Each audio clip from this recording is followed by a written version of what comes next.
ಹೆಸರು ಇಟ್ಕೋವಾರ ಯಾಕ?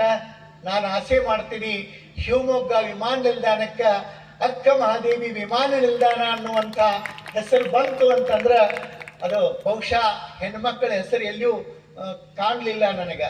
ಇದ್ರೆ ಗೊತ್ತಿಲ್ಲ, ಮತ್ತೆ ಇದ್ರೆ ಸರಿಪಡಿಸ್ರಿ.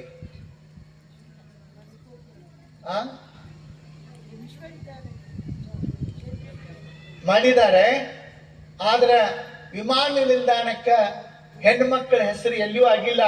ಬಸವಣ್ಣವ್ರ ಹೆಸರು ಇಡಬೇಕು ಅನ್ನುವಂಥ ಪ್ರಸ್ತಾವನೂ ಉಳಿದಿದೆ. ಅದರ ಜೊತೆಗೆ ನನ್ನ ಆಸೆ ಬಹುಶಃ ಇಡೀ ಕರ್ನಾಟಕವನ್ನೆಲ್ಲ ಕನ್ನಡದ ಮೊದಲ ಕವಿಯತ್ರಿ ಎನ್ನುವಂಥ ಕೀರ್ತಿಯನ್ನು ಪಡೆದ ಅಕ್ಕ ಸಾಮಾನ್ಯರಲ್ಲ. ಆಕೆ ಹೆಸರನ್ನ ಆ ವಿಮಾನ ನಿಲ್ದಾಣಕ್ಕೆ ಶಿಫಾರಸು ಮಾಡೋ ಮೂಲಕ ಅದನ್ನ ಸಾರ್ಥಕಗೊಳಿಸಬೇಕು ಅಂತ ಹೇಳಿ ನಾನು ಈ ವೇದಿಕೆಯ ಮುಖಾಂತರ ಅಪೇಕ್ಷಾ ಪಡ್ತೇನೆ.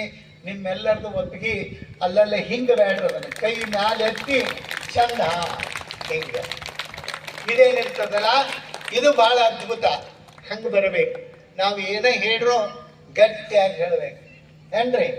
ಮಾತಾಡುವಾಗ ನಮಗ ಹೆಂಡತಿ ಊಟಕ್ಕೆ ನೀಡಾಕತ್ತಿದ್ದಳತ್ತ, ಗಂಡ ತುಪ್ಪ ಅಂದ ಕೂಡಲೇ ಹಾಂದಳಕ್ಕೆ ಕೈಯಾಗ ಚಮಚ ಇತ್ತೇನು ಬಡದ ಗಿಡದಾಳಂತೇಳಿ ಉಪ್ಪ ಅಂದಂತ. ಹಿಂಗ ಬ್ಯಾಡ್ ನಮಗ. ಏನು ಹೇಳುವುದೈತಿ ಅದನ್ನ ಗಟ್ಟಿಸಿ ಕೇಳಬೇಕಾದ್ರೆ ನಮಗೂ ತಾಕತ್ ಬೇಕಲ್ರಿ. ಬಹಳಷ್ಟು ಸಲ ನಾವು ಅದನ್ನು ಮಾಡ್ತೀವಿ, ನಾವು ಇದನ್ನು ಮಾಡ್ತೀವಿ, ನಾವು ಹಂಗ ಮಾಡಿದೀವಿ, ಹಿಂಗ ಮಾಡಿದೀವಿ. ಟಿವಿ ಏನು ರಿಮೋಟ್ ಮನೆಯಾಗ ಅಮ್ಮವ್ರ ಕೈಯಾಗಿದ್ದಾಗ ತಗೊಂಡು ಚಾನಲ್ ಬದಲು ಮಾಡಕ್ ಸಾಧ್ಯ ಆಗುದಿಲ್ಲ. ಅಂತ ಹೊತ್ತಿನೊಳಗೆ ಸುಮ್ಮನೆ ದೊಡ್ಡ ದೊಡ್ಡ ಮಾತು ಹೇಳ್ಕೊಂತ ಹೋದ್ರೆ ಏನೂ ಆಗುದಿಲ್ಲ. ಆ ಕಾರಣಕ್ಕೆ ಇಲ್ಲಿ ಏನಾದ್ರೂ ಸಾರ್ಥಕವಾದ ಕೆಲಸ ಕಾರ್ಯಗಳಾಗಬೇಕು. ಇದು ಕೇವಲ ನಮ್ಮ ಧ್ವನಿಯಲ್ಲ.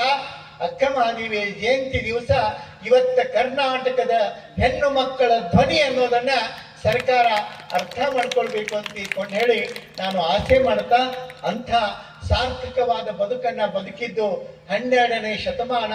ಅದು ಪುಣ್ಯದ ಶತಮಾನ ಅಂತ ನಾವು ಹೇಳ್ತೀವಿಲ್ರಿ.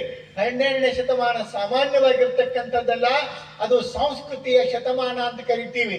ಆದರೆ ಹೆಮ್ಮೆ ಪಡಬೇಕು, ನಮ್ಮ ಬಾಲಿಕೆಯ ಭಕ್ತರ ಅಭಿಮಾನ ಪಡಬೇಕು. ಕೇವಲ 12ನೇ ಶತಮಾನ ಅಷ್ಟೇ ಅಲ್ಲ, ಡಾಕ್ಟರ್ ಚನ್ನಬಸವ ಪಟ್ಟದ್ದೇವರ ಜೊತೆಗೆ ಬದುಕಿರೋ ಕಾರಣಕ್ಕ 21ನೇ ಶತಮಾನವು ನಮ್ಮ ಅಭಿಮಾನದ ಶತಮಾನ, ನಮ್ಮ ಹೆಮ್ಮೆಯ ಶತಮಾನ ಅಂತ ಹೇಳಿದ್ರೆ ತಪ್ಪಲ್ಲ. ನೋಡ್ರಿ, ನೀವು ಅರ್ಥ ಮಾಡಿಕೊಡ್ರಿ.